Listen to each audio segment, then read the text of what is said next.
All right, we're back. This will be part number 4 for CSIS 2200 MIS, and we left off with talking about international organizational structures. As I mentioned before, in part number 3, an example would be something like the World Health Organization, which is slightly different than a global organization in how they're structured. So the subsidiaries that are broken down, they depend almost exclusively on their head office for processing and production decisions. So there's a centralized or more centralized group when you're dealing with an international organization compared to a global organization. So if you're working in a GIS system, or an international organization, the personnel or employees are regularly exchanged among those locations. So people tend to fly from one area to another and can do the work in another area, which is different than a global system, because a global system, a global structure, I should say, is more isolated, or they have more autonomy, I guess is what I'm trying to say. And international organizations, they're supposed to be a nonprofit organization, so they kind of encourage that cooperative culture, community culture, to operate.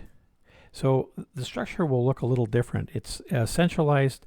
It can also be decentralized. So you'll see that the head office in this model right here, there's less communication. There's still communication going to the subsidiaries, but they're going basically exclusively back to the head office to make these decisions. And that's how how international organizations differ from a global organization. They have less autonomy, where they rely on the head office. So somebody working at one subsidiary can easily transfer to another subsidiary with less problems, I guess you may say.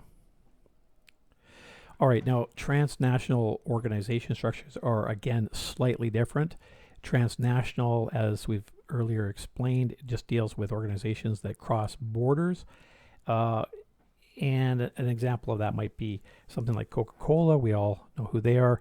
The organization does have a head office, but it's not particularly reliant on the head office to be solely autonomous. So there's still that parent company, but the subsidiaries work closer together. And to give you, let's go to the model here. So the model is, so Coke would have their head office, and they would be in charge of things like the policies of Coca-Cola and the procedures, but you have subsidiaries dealing with other subsidiaries directly. And so this could be because they're in a particular country, and the country's manufacturing the product directly. It's not coming from any head office. Coke is produced in the country where it's sold. And then those subsidiaries talk to other potential countries directly, rather than necessarily going through the head office. So they work almost a little more on their own. Each country has their own, in a sense, almost a sub head office, I guess you might think of it as. So there's subtle differences between each of these different structures for global information systems. Well, let's move on to obstacles using GIS systems or ERPs. In these slides, they're going to go over some of the, hurdles that can transpire when moving over to a GIS system. When you're dealing with different countries, you're dealing with different cultures, you're dealing with different standards, different currencies, different regulations, different infrastructure. So there's a lot of barriers that need to be considered when a GIS system is working with a multinational organization. So as an individual looking for a job with a company and having to deal with another subsidiary in another country, it's good to be aware that there's a lot of differences between the two, which would just make sense. So for example, lack of standardization. In one country, we could have a certain method. Now, a very simple example of this would be something like entering in a date on an invoice, where you're entering in the month, day, year. With another country, it could be day, month, year. So there's a bit of a disconnect. If you put the wrong date in, of course, that have a huge impact. So there's a lot of standards within organizations that need to be set. So even though a company may be in another country, their standards may have to adopt the head office or they just need to understand what all these subtle differences are. Otherwise, there's going to be communication errors. Another obvious standard when you're dealing with multinational organizations and transmitting data from country to country, subsidiary to subsidiary, is things like time zones, which I've mentioned before. If you are in North America and you're dealing with Asia, it could be up to a 9-hour delay. So it might be 1 o'clock in North America, but it could be 10 o'clock p.m. at night in Asia. So that obviously poses a huge problem with communications and other problems. And again, these are just for you to think about when working with these ERP systems. So once you get you're out in the workforce and you're working with these systems, there's a lot of subtleties to consider when working with a GIS system. There's a cultural aspect as well. This is probably less of a disadvantage than the other ones, but it still needs to be considered. A lot of times when you're working with a company within the geographical area, so for example, if you're in a .ca and you're in Canada, and the company may have a completely different website to accommodate the cultural differences in something like China. China has a lot of rules and regulations on data that's coming in. They protect a lot. Like, for example, they don't allow a lot of social media, or they look carefully at the communication that's coming out of that country. So there will be some cultural differences as well.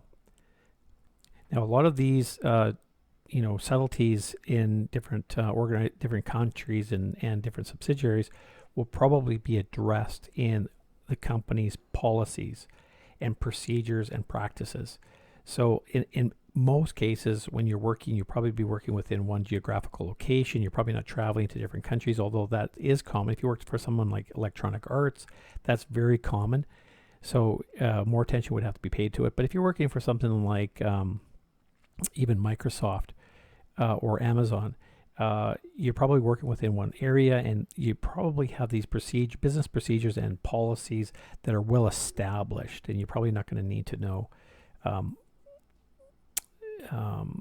all the subtleties unless you're working in international trade. Now, this term of intellectual property and laws come up quite often. A lot of times countries will develop a technology or a product, and they don't want another country to steal it or take it or whatnot. So if it's a software program or some kind of technology that could easily be copied, there's a lot of protocols around this. And this is very common right now. I know the United States has a lot of initiatives to stop certain countries from copying a lot of their intellectual property. So working with a company, these companies sometimes have intellectual property and it needs to be protected. So that would be a very serious one to think about if you're working with subsidiaries in other countries. And of course, there's other legal issues that you should think about, like privacy issues, which I've talked about even in education in Canada, cyber crime laws, censorship, and government control with different countries. I know in China there's a lot of concern around government control. They have a large firewall that blocks a lot of information that goes into China. So if a company that's working in China as a subsidiary has to be extremely careful about their censorship and government controls. So if you're in that situation, of course, you just make yourself very aware of that. All right, now the next few slides are talking about communication infrastructure and some of the issues that can occur when transmitting information from organization to organization over multiple countries. And I've already talked a bit about this. The obvious one is the time zone changes. Another one, obviously, is language barriers, are two of the big ones. So, and again, companies would probably have policies in place or people in place for those extreme type of communication issues that would occur. I guess you could run across infrastructure issues as well, where you're communicating with subsidiaries that may be in a country that has maybe a slower bandwidth or more unstable bandwidth. That could also be a concern, I guess.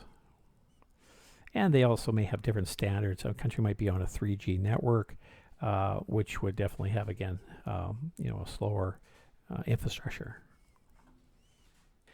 Now, another concern when you're dealing with multinational companies is the knowledge base of the country.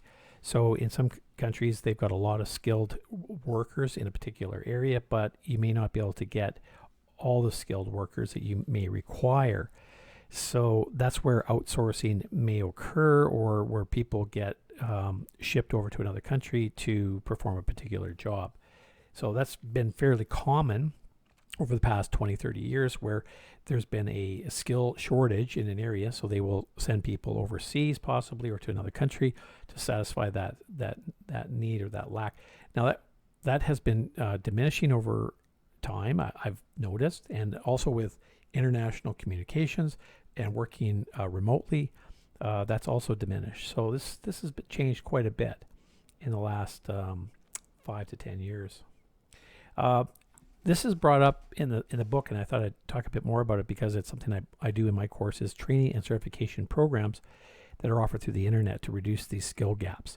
And you guys are doing a lot of LinkedIn Learning courses for this class, which is, again, a training, and it's a LinkedIn certification, which is great. But there are multiple certifications in the areas that you guys are pursuing. I would encourage you guys to look at what certifications are available in your industry. And the reason for that is that companies value these.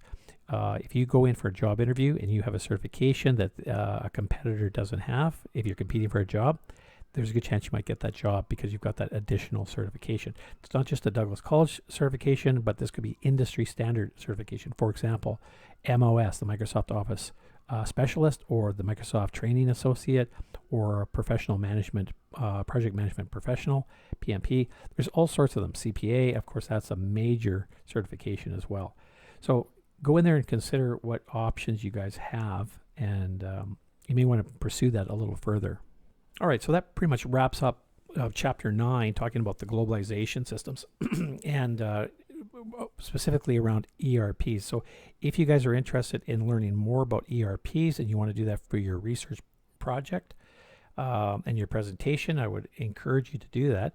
If you guys are pursuing a career in any of these companies as you're going through Indeed and you're looking for jobs in your area and what systems are out there on the market, put in the search term ERP or SAP for, that's another company that does ERP systems, or Microsoft Dynamics is another one. Like I said at the earlier part of this these presentation videos. All right, other than that, I'll let you guys finish off your reading, and I will see you in Chapter 10.